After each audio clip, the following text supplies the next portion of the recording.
மாண்புமிகு முதலமைச்சர் அவருடைய சிறப்பு திட்டங்கள் ஒன்றான நலம் காக்கும் ஸ்டாலின் என்கிற சிறப்பு மருத்துவ முகாம் அறிவிக்கப்பட்டு கடந்த 2ஆம் தேதி மாண்புமிகு முதலமைச்சர் அவர்களால் சென்னையில துவக்கி வைக்கப்பட்டது. நம்முடைய திருப்பூர் மாவட்டத்தில் மொத்தம் 43 முகாம்கள் நடத்துவதற்கு திட்டமிடப்பட்டிருக்கிறது மக்கள் நல்வாழ்வுத்துறையின் மூலம். அந்த வகையில இது 3வது திட்டமாக 3வது முகாமாக நம்முடைய திருப்பூர் மாவட்டம் பல்லடம் ஊராட்சி ஒன்றியத்திற்குட்பட்ட கனகதிபாளையம் ஊராட்சியில் இது முகாம் சிறப்பாக நடைபெற்றது. முதல் நிகழ்ச்சி வெள்ளக்கோவிலும் அதற்கு அடுத்த நிகழ்ச்சி மாநகராட்சி பகுதியில் நடைபெற்றது. ஒவ்வொரு முகாமிலும் 1000க்கும் மேற்பட்ட பொதுமக்கள் வந்து தங்களுடைய உடல் பரிசோதனை செய்துள்ளார்கள். தனியார் மருத்துவமனையில மாஸ்டர் ஹெல்த் செக்அப் என்கிற முழு உடல் பரிசோதனை செய்யக்கூடிய வகையில எப்படி நடைபெறுகிறதோ அதுபோல அந்த அடிப்படையிலேயே இந்த முகாம்ல பொதுமக்கள் தங்களுடைய இரத்த பரிசோதனையிலிருந்து உடம்பினுடைய ஒவ்வொரு பாகங்களையும் பரிசோதனை செய்யக்கூடிய வகையில இந்த முகாம் நடைபெறுகிறது. மக்களிடத்துல இது நல்ல வரவேற்பு பெற்றிருக்கிறது. எப்படி உங்களுடன் ஸ்டாலின் என்கிற அந்த முகாம் மனுக்கள் பெறக்கூடிய முகாம்ல மக்கள் ஆதரவு இருக்கிறதோ, மக்கள் வந்து அதை பயன்படுத்திக் கொள்வார்களோ, அதே போல இன்றைக்கு நம்முடைய மக்கள், ஏழை எளிய மக்கள், நடுத்தர குடும்பத்தை சார்ந்த வசதியானவர்கள் கூட இந்த முகாமை வந்து தங்களுடைய உடலை பரிசோதனை செய்து கொண்டு மகிழ்ச்சியோடு இன்றைக்கு இல்லம் திரும்புகிறார்கள்.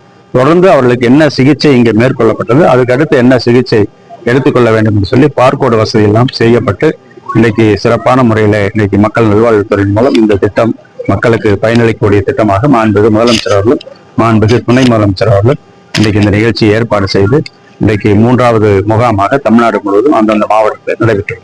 இப்ப உரிமை தொகைக்காக வந்து அதிகப்படியா முகாம்ல பெண்கள் அதிகப்படியா வர்றாங்க.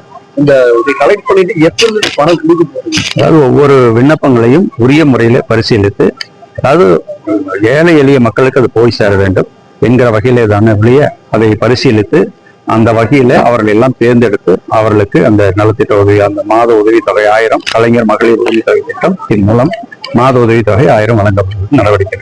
அமித்ஷா வந்து நேரடியாக சொல்லியிருக்காரு, ராகுலோ இங்க தமிழகத்துல உதயநிதியோ மறுபடியும் சிஎம்மா இருந்து சாத்தியமில்லாம் திட்டவட்டமாவே சொல்லியிருக்காரு. திமுக பார்க்குது என்ன சூட்சமத்துல எதை சொன்னாலும் பத்திரிகையில போடுறதுக்கும் பத்திரிகை இருக்குது, ஊடகங்களும் இருக்குது. அதனால அதெல்லாம் சொல்லிட்டு இருப்பாங்க. தேர்தல் வரக்கூடிய நாடாளுமன்ற மன்னிக்கும் சட்டமன்ற தேர்தல் முடிவுற்று வாக்கு எண்ணிக்கை வரை எதை வேண்டுமானாலும் யார் வேணா சொல்லலாம். ஒரு மறைமுக மிரட்டலா இருந்த திமுகவுக்கு மேலும் ரைடு விடுவோம். அவங்களுடைய நோக்கமே அதான், அச்சுறுத்துவது, மிரட்டுவது, இதுதான் அவருடைய நோக்கம். அதையெல்லாம் திராவிட முன்னேற்ற கழகம் சந்தித்த இயக்கம் சந்தித்துக் கொண்டிருக்கும். எப்பொழுதும் அதை பற்றி கவலைப்படாது. அதை பற்றி நேற்றைக்கு நம்முடைய கழகத்துடைய முதன்மை செயலாளர் மூத்த அமைச்சர் மாண்புமிகு நம்முடைய நகர்ப்புற உள்ளாட்சித்துறை அமைச்சர் அவர்கள் அதை பற்றி விளக்கமாக சொல்லியிருக்கிறார்கள். அதுவே என்னுடைய ரஜினிகாந்த் நடித்த கூலி படம் வந்து இளைஞர் மத்தியில் வன்முறை தோன்ற மாதிரி ஒரு படமா இருக்கு. கொலை கொள்ளை இந்த மாதிரியே வந்து கதாகரமா இருக்கு. இது தடை வாய்ப்பு சென்சார் போர்டு சரியா கவனிச்சுனாங்க ஒரு கேள்வி இருக்கு. அது சென்சார் போர்டு ஒன்றிய அரசின் மூலமாக கட்டுப்பாட்டில் இருக்கக்கூடிய ஒன்று. புகார் எதுவும் அரசுக்கு வரவில்லை, அல்லது இல்லை இப்பொழுது நீதிமன்றத்துக்கு எளிதாக சென்று விடுகிறார்கள். அப்படி எந்த புகாரும் இதுவரை வரவில்லை. வந்தால் அதை பற்றி